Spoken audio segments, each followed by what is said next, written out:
Salut les devins, c'est Saikyo et bienvenue dans ma review du 17e épisode de l'anime Dragon Ball Daima. On a eu affaire à du très bon divertissement, empli d'énormément de défauts ou d'idées non abouties dont les conséquences se ressentent véritablement dans ce grand final. Le site officiel a confirmé la date de fin de la série pour le 28 février, son 20e épisode. Il ne mentionne pas le cas d'une deuxième saison, il parle de la fin de Daima tout court. En tout cas, je comprends bien le résultat du sondage que je vous propose hebdomadairement. L'épisode 17 de Daima est à 64% top, 23% moyen et 13% zéro. Sondage qui, je le rappelle, a pour vocation de faire émerger de grosses tendances et non de rentrer dans les nuances. Mais on ressent un énorme changement par rapport aux 3 dernières semaines de mémoire, là où le moyen prenait de plus en plus le pas sur l'opinion générale. Je le comprends facilement, c'est un épisode qui est aisé à revisionner, il en donne l'envie par ailleurs. On a des combats relativement atypiques face à des entités malheureusement peu originales. Goma ou Dou sont réminiscents de Majin Buu plus que jamais pour Dou. Beaucoup voient du Jiren en Goma, je ne peux pas les blâmer, mais tout de même. La manière de se battre de Goma, très en magie, en télékinésie, de manière instinctive, c'est quelque chose d'assez rare dans Dragon Ball, quelque chose de saluable, quelque chose que j'aurais adoré voir sur Moro par exemple, le fameux grand magicien. Et malheureusement, le bouc démoniaque, lorsqu'il montait en puissance,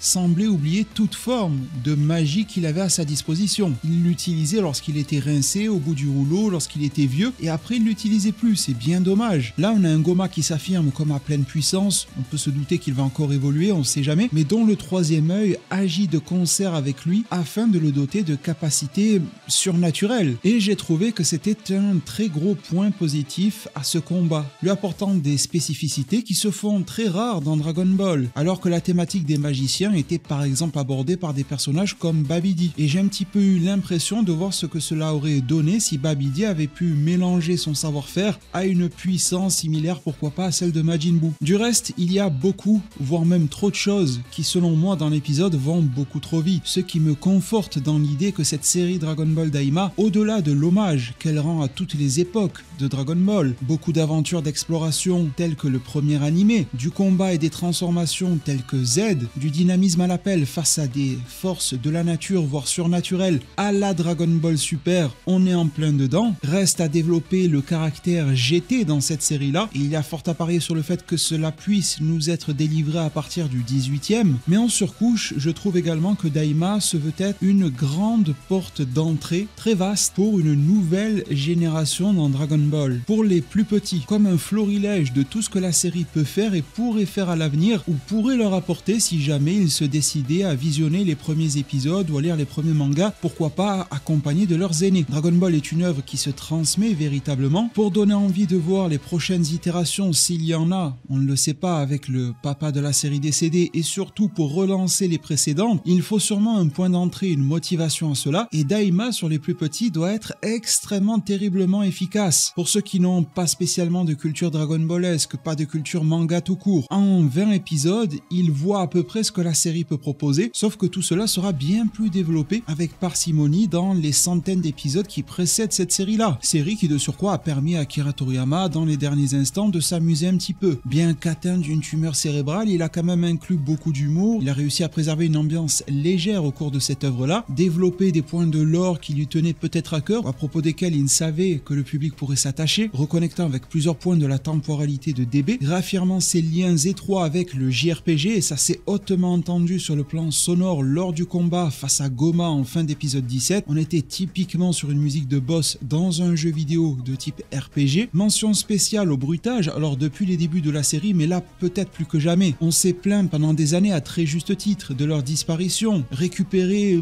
un peu bizarrement quand même par One Piece. Ça me fait toujours bizarre d'allumer un épisode de One Piece et entendre des effets sonores tout droit venus de DBZ. Ça me paraît surréaliste. On rend à César ce qui lui appartient, et Dragon Ball Daima récupère pléthore de ses bruitages originaux. Ça fait forcément quelque chose à tout fan de Dragon Ball, au-delà de faire vibrer la fibre nostalgique. Pour une fois à bon escient. C'est un point extrêmement positif que je trouve terriblement peu remarqué. Est-ce que ce tableau joliment dressé fait que l'épisode était du tout bon? Malheureusement, non. Il y a plein de choses qui ne fonctionnent pas, que l'on peut une fois de plus amputer au rythme de la série, qui est l'une de ses tares majeures. Diverses scènes auraient grandement gagné en puissance si Daima était un animé fleuve, qui avait avait évidemment plus sous le coude à nous raconter que cela et qui avait pris le temps de tisser du lien entre les personnages. Car l'implication de Tamagami, l'implication de Dou, la collaboration entre les deux, l'ajout de coups, le revirement de situation dû à l'analyse assez pertinente mais brusque du docteur Arinsu, peu de liens détaillés, que cela soit la semaine précédente entre Shin et Degesu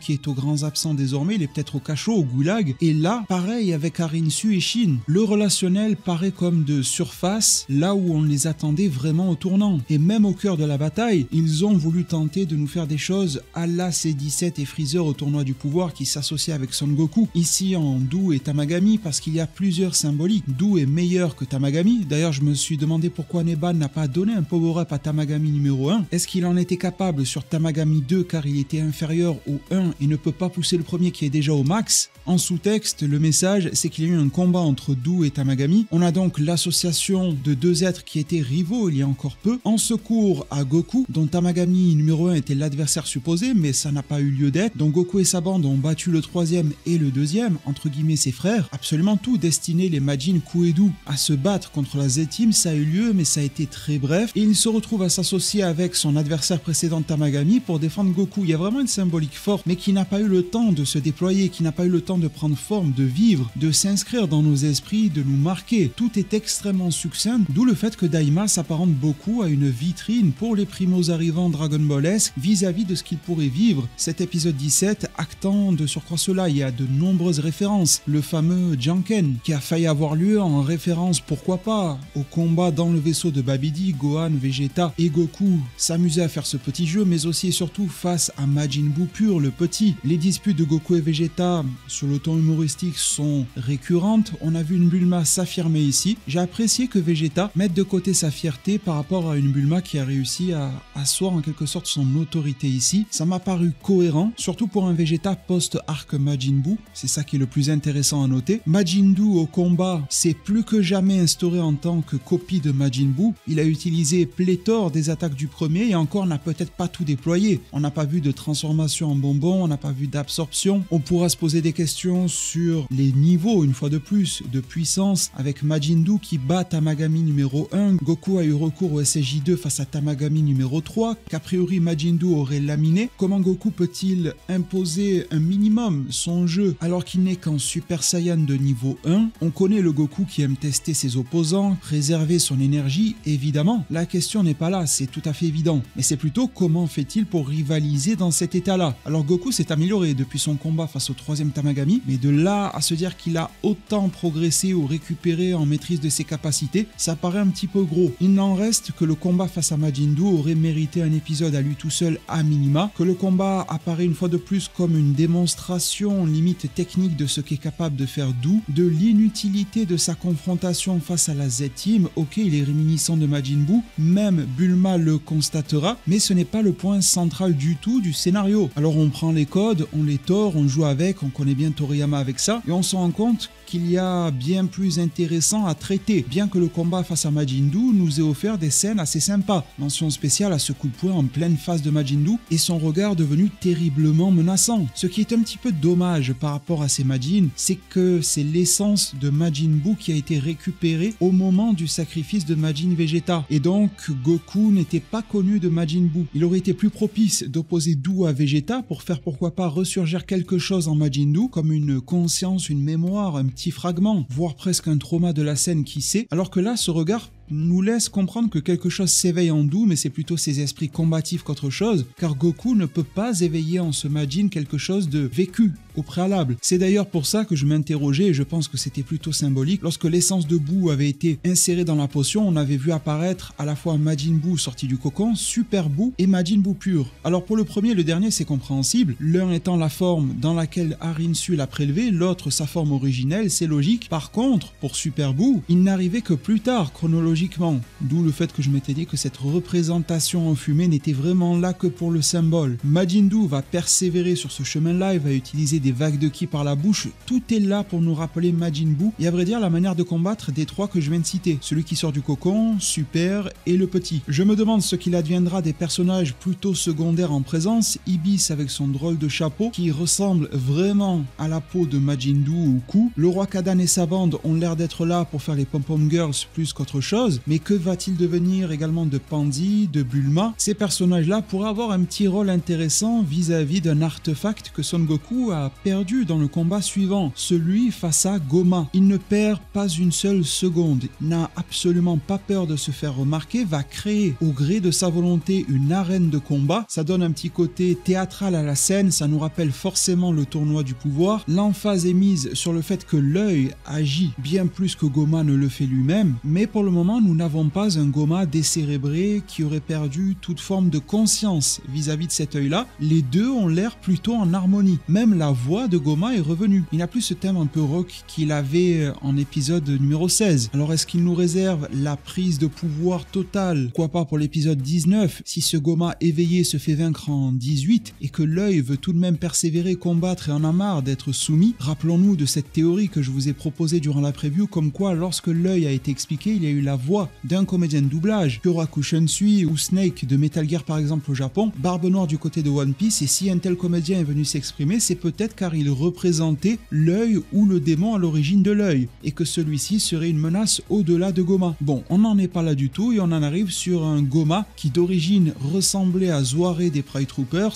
qui s'apparente nettement plus à Jiren, mais je ne suis pas d'accord pour dire que c'est un clone de Jiren. Je trouve que Jiren le gris a plus de prestance et plus athlétique. Là on dirait que Goma a fait une bonne prise de masse mais qu'il a pris un petit peu trop de gras aussi avec. Il a préservé sa tête originelle un peu clownesque et joufflue et son corps fait plutôt penser au bibendum de Michelin qu'à Jiren ou même à Topo qui lui faisait un petit peu daron balèze. Là on est typiquement plus proche du mec qui a fait une prise de masse, qui met un truc tout près du corps pour te la montrer, mais en vérité il devrait songer à faire une petite sèche histoire d'harmoniser le tout. Le design en soi je le trouve correct. Le souci c'est qu'il n'est pas original, enfin le visage de Goma etc pourquoi pas. Mais au niveau du corps et de ses vêtements, son accoutrement, pas tellement. Comme nous l'a rappelé l'ami Kaiwai sur sa page Twitter, ce type de design là c'est vieux comme le monde, du côté d'Akira Toriyama, dans Sandland, dans Dragon Ball Online, dans Dragon Ball Heroes, aujourd'hui dans Daima, dans Super, tout cela produit par Toriyama, ce n'est pas une innovation. Alors ça fonctionne toujours, mais on ne pourra pas dire que l'on est surpris. Mais c'est ancré comme marque de fabrique de la part de l'auteur, on ne peut pas le nier. Le combat se lance et il est véritablement atypique à tous les niveaux. Déjà j'apprécie le fait que la 3D n'a pas été appliquée sur les personnages pour le moment. Si Goma dégénère, grandit encore plus, etc., je crains le pire. Mais pour le moment, la 3D a surtout été associée au décor et à l'implémentation de personnages en 2D tels qu'ils l'ont déjà fait subtilement dans Daima, mais cette fois-ci associée à de nombreux jeux de caméra. On a pu tournoyer autour de personnages tels que prévu au cours de la preview par ailleurs. Il y a eu un bon sens du storyboard, on a appelé plusieurs talents au niveau de l'animation.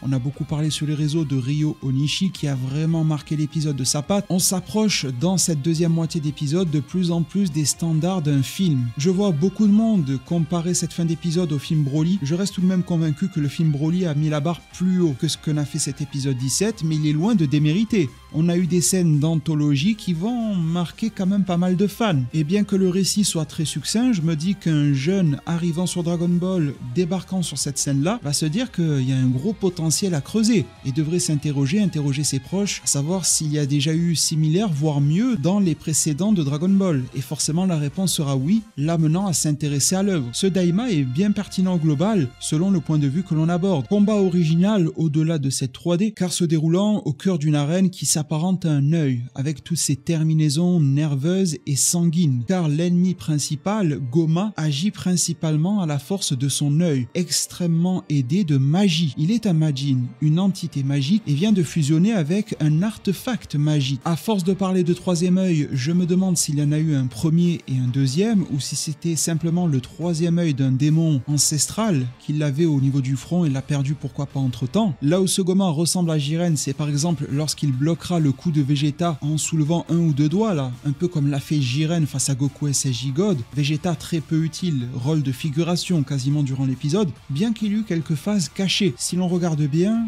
il y a un moment en Super Saiyan où il fait un Big Bang. C'est très court mais il le fait. Il n'aura pas utilisé que le canon Garrick durant l'épisode. En tout cas, l'attaquer frontalement à Goma en forme de base, ça n'a pas beaucoup de sens. Ça permettra tout de même à Son Goku de juger et jauger la situation. Plusieurs personnes ont trouvé étrange que Goku n'y aille pas frontalement tout seul, ça a été remarqué par l'épisode lui-même. Donc l'auteur ou les auteurs en sont conscients. Si Goku y va de plein front, c'est qu'il a remarqué, outre les capacités physiques de Goma, qu'avec son œil, il fait une magie, quelque chose qui n'est pas de son monde. Rappelons-nous que nous naviguons ici dans des eaux totalement inconnues, que ce monde-là et les codes qui lui appartiennent sont totalement inédits pour nous spectateurs, fans de Dragon Ball, mais pour les personnages à l'intérieur de l'œuvre, de surcroît. Que l'on ressort d'un arc Majin Buu dans lequel ils ont goûté à la surpuissance de Buu, ainsi qu'à une partie de ses capacités magiques, et là on a un être qui en termes de puissance physique s'apparente à quelque chose similaire à Buu, on verra bien s'il le compare un jour ou l'autre, mais qui en termes de magie le surclasse de très très loin. Le danger est colossal à l'intérieur de ce monde qui n'est rien d'autre que le monde originel, à l'origine même de tout le multivers. On ne peut donc absolument pas prendre cela à la légère. De plus, lorsque Goku passera Super Saiyan 3 à la fin, il aura une phrase bien particulière, disant « Je crois que je n'ai pas le choix », sous-entendu qu'il est contraint à passer dans cette forme-là, qu'elle a sûrement encore plus de limites qu'elle pouvait en avoir dans l'arc Buu, vu que Goku va l'utiliser avec ce corps-là. Vegeta l'a utilisé en position de confiance face au Tamagami numéro 2 et le combat était extrêmement court. Que va-t-il en advenir dans un combat face à un être magique qui va pousser Son Goku dans ses ultimes retranchements avec un tout petit corps qui n'a pas l'air du tout caréné pour le Super Saiyan 3. Déjà que le corps adulte n'est pas spécialement optimal. Je considère qu'ici Son Goku a bel et bien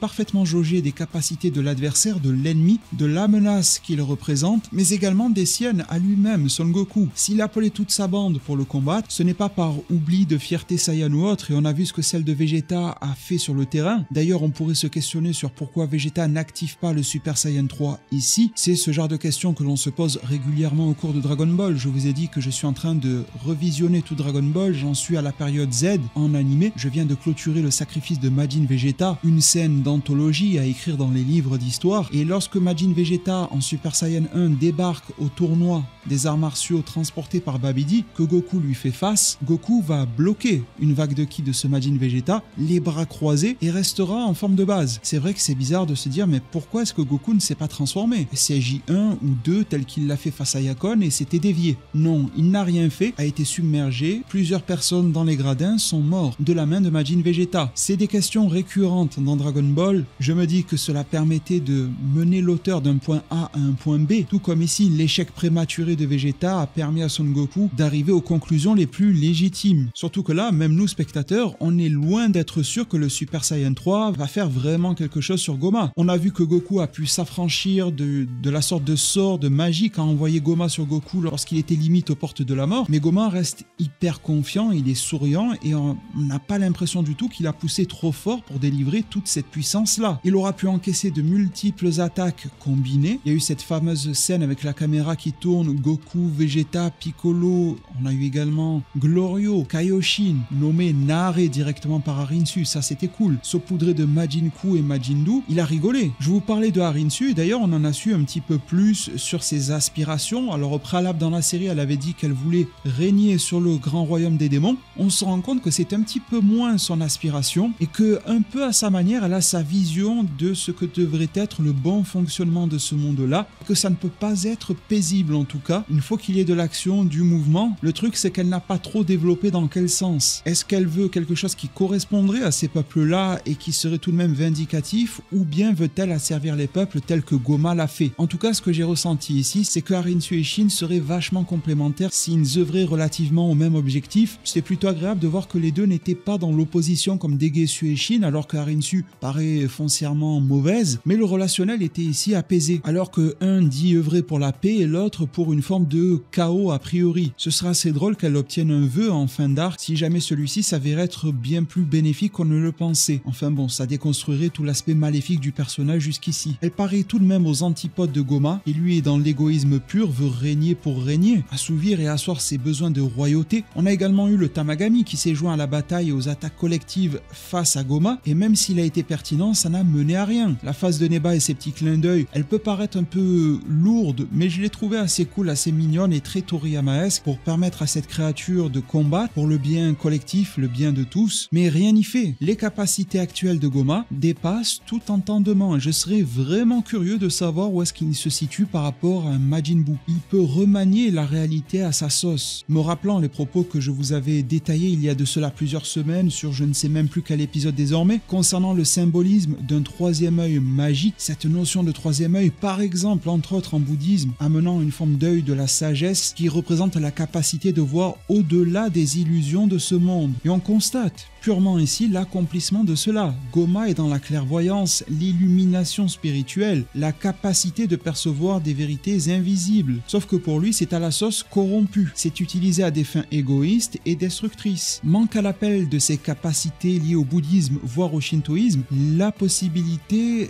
de maudire ou d'invoquer des esprits qui le soient. Ce serait intéressant comme une façon de se battre pour ce Goma, bien qu'à ce stade, je trouve qu'il en a déployé beaucoup. Remaniement de réalité, blocage et renvoi de toutes les attaques, préservation vis-à-vis de ces dernières, on sent qu'il est véritablement un mage ultime. Il dispose de ses propres capacités antérieures combinées à celles de l'œil. On peut ne pas aimer le design de Goma, mais dans son fonctionnement en tant qu'ennemi, il s'approche de ce que l'on apprécie dans un grand méchant de Dragon Ball. Des capacités se rapprochant de l'ultime, ne permettant de percevoir quasiment aucune faille avec une animation des plus soignées. En parlant de failles, Goku et Vegeta en ont de nombreuses. Vegeta tombera car il n'aura pas pu prendre le fameux Senzu insecte là du royaume des démons, la petite pochette ayant été perdue par Son Goku, d'où le fait que Bulma, Pandy ou bien Ibis pourraient s'avérer utiles. Récupérer cet artefact là et le transférer à qui de droit. Mais je me dis une chose, c'est bien beau, SSJ3, l'épisode numéro 18, ce titre éveille, que cela soit Goma, Vegeta, Goku, un autre personnage, devrait s'éveiller à quelque chose. Un éveil est souvent synonyme de power-up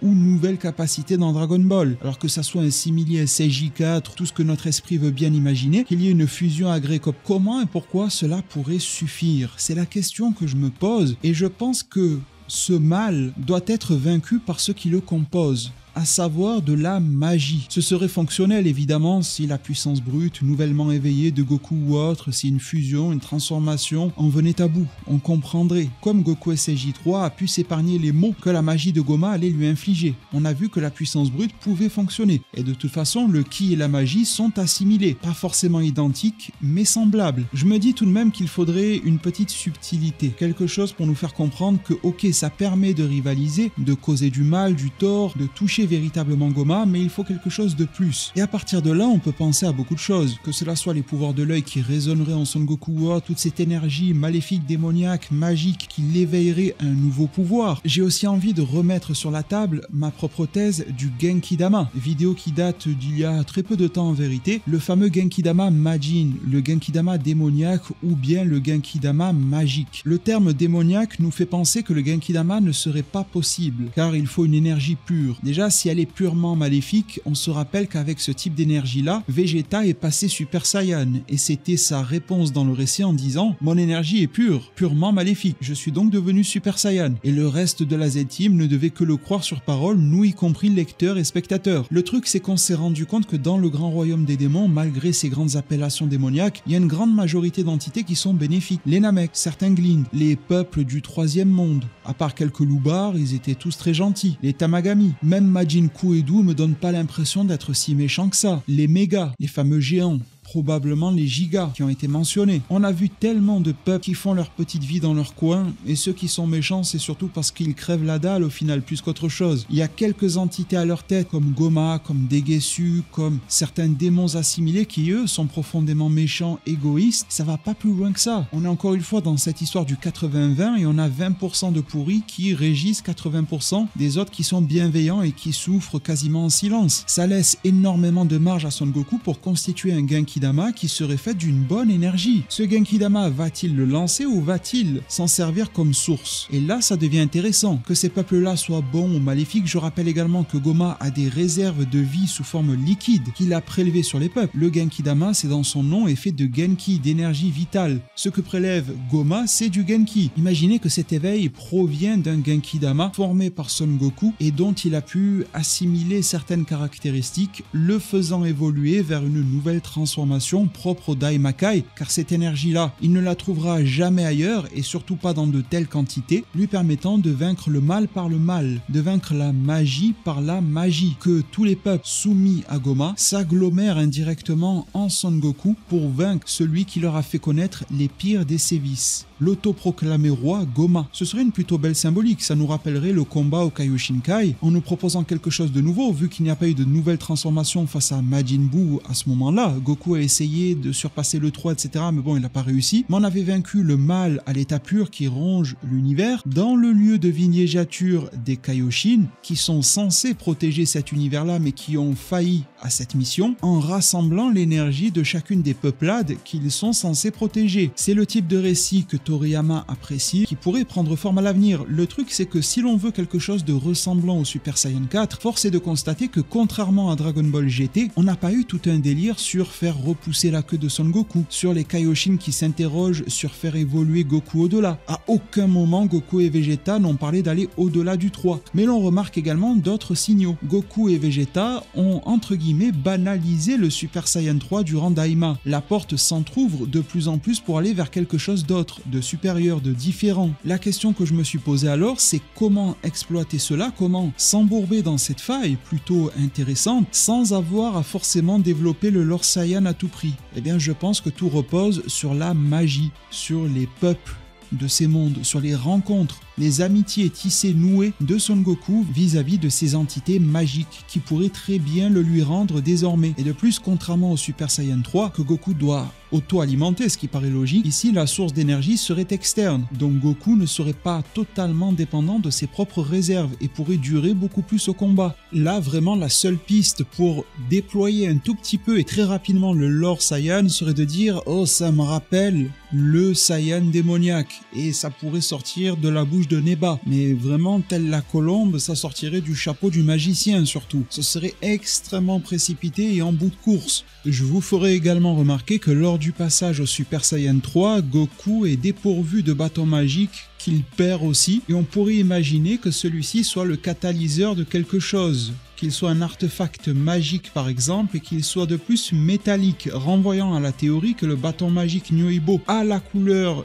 des colliers en Kachin dans Daima, et on sait que les métaux sont de parfaits conducteurs. Peut-être qu'ici on recule pour mieux sauter dans le scénario, on éloigne le bâton de Son Goku pour qu'au moment opportun il puisse lui transférer une certaine énergie magique ou démoniaque. En tout cas, il y a quelque chose que je trouve vachement chaud, c'est que là, en 3 épisodes restants, peut-être 4 si le 20e est un double, on est supposé avoir un éveil, donc peut-être une transformation, plus une fusion. Ça fait beaucoup, c'est très condensé en très peu de temps. Ça me paraît un petit peu bizarre, on verra ce qu'il en sera plus tard. Peut-être qu'il y aura une petite fourberie, notamment sur l'aspect fusion, ou bien, comme je l'avais détaillé précédemment, une fusion de 2 Super Saiyan 3, histoire de se faire kiffer, qui n'arriverait pas à ses fins pour obtenir l'éveil de Son Goku. C'est aussi une possibilité à envisager. Quid de Son Gohan? Alors, on a du mal à le voir débarquer là tout de suite, bien que Kibito pourrait l'apporter là. Beaucoup se demandent pourquoi il n'est pas là. Il est vrai que Goku avait expliqué qu'il était chez lui en train d'étudier, mais Gohan a quand même dû être rétréci, il a dû être atteint par le sort lancé par Shenron. Alors ça peut se dégoupiller par une blague.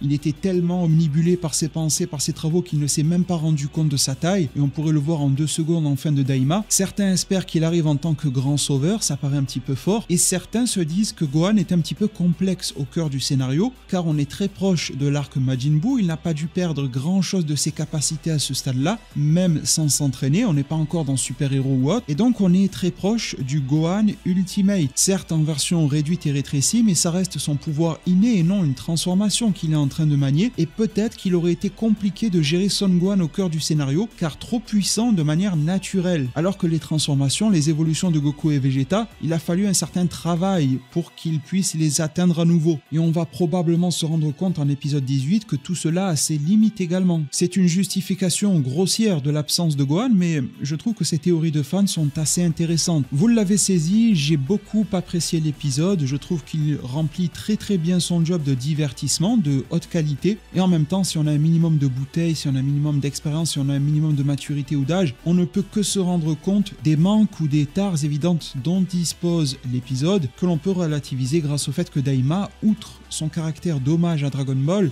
est aussi une porte d'entrée d'intérêt pour de nouveaux arrivants. En tout cas, que vous l'ayez apprécié ou pas, je vous invite à revisionner, pourquoi pas même en lecture à vitesse réduite, les phases de combat. Parce que les travaux en termes d'animation sont assez colossaux, il y a beaucoup de petits détails glissés de ci de là, beaucoup de petites actions de chorégraphie qui passent vraiment au-delà des radars et qui méritent d'être revues pour être appréciées. J'ai beaucoup aimé aussi ce combat de Goma qui est grand mais pas trop, ça va, on n'est pas dans le géant que je déteste, pas encore, et qui va devoir se battre avec des petits êtres là, Goku, Vegeta, etc., qui vont chacun s'occuper de l'un de ses membres et chacun arrive à bouger comme si Goma, de par le fruit de son imaginaire, grâce à l'œil, arrivait à tout contrer, comme s'il se battait face à une bande de moustiques, certes très puissants mais tout de même, et l'animation était fluide, dynamique, le personnage, bien que disproportionné, paraît tout de même vachement souple, peut alterner entre capacités physiques, mentales et magiques, peut faire face à tout type d'attaque, les codes couleurs sont bien respectés lorsque Goma va dévier deux attaques différentes, une violette, une blanche, on va pas harmoniser les codes couleurs, au contraire, on va bien distinguer le tout. Et petite réflexion personnelle, si des artistes ayant une réelle expérience passent par là et peuvent m'éclairer, j'ai essayé de me questionner sur les codes couleurs qui fonctionneraient bien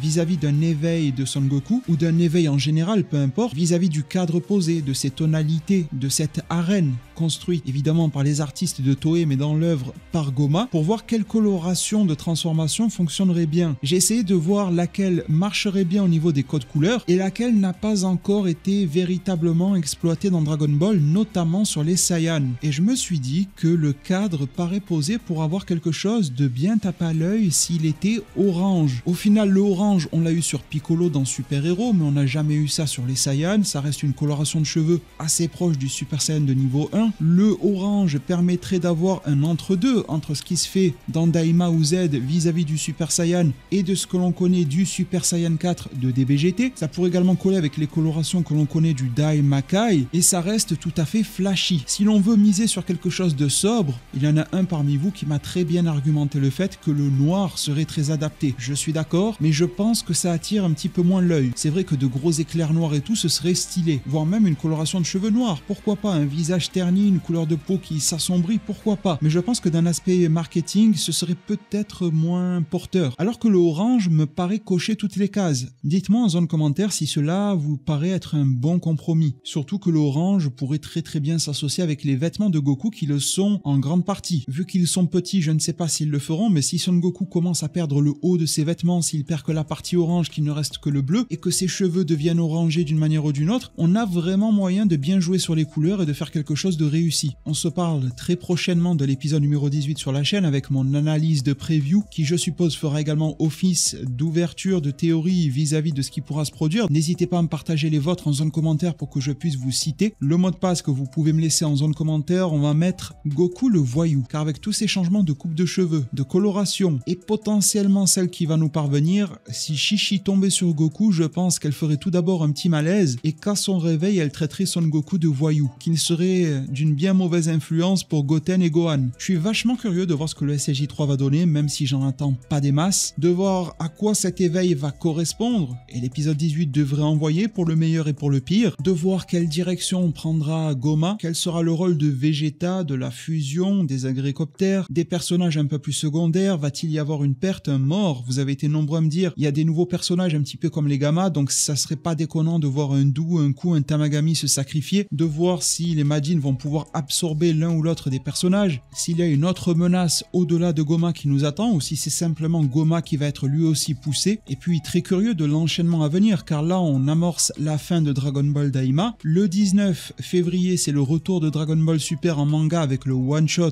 Super Héros préquel de la préquelle par Toyotaro, et la première semaine de mars, juste après Daima, c'est le retour du film Battle of Gods au cinéma, et même en France, en version longue, comme par hasard, alors que Battle of Gods est l'élément scénaristique qui à ce jour se glisse juste après Daima. Tout cela laisse évidemment à réfléchir, on en discute très prochainement sur la chaîne, restez à l'affût, restez abonnés, activez la cloche, likez, commentez, partagez, je serai là pour échanger avec le maximum d'entre vous. Merci vraiment du fond du cœur, prenez tous extrêmement bien soin de votre futur, et à plus pour de prochains arts divinatoires.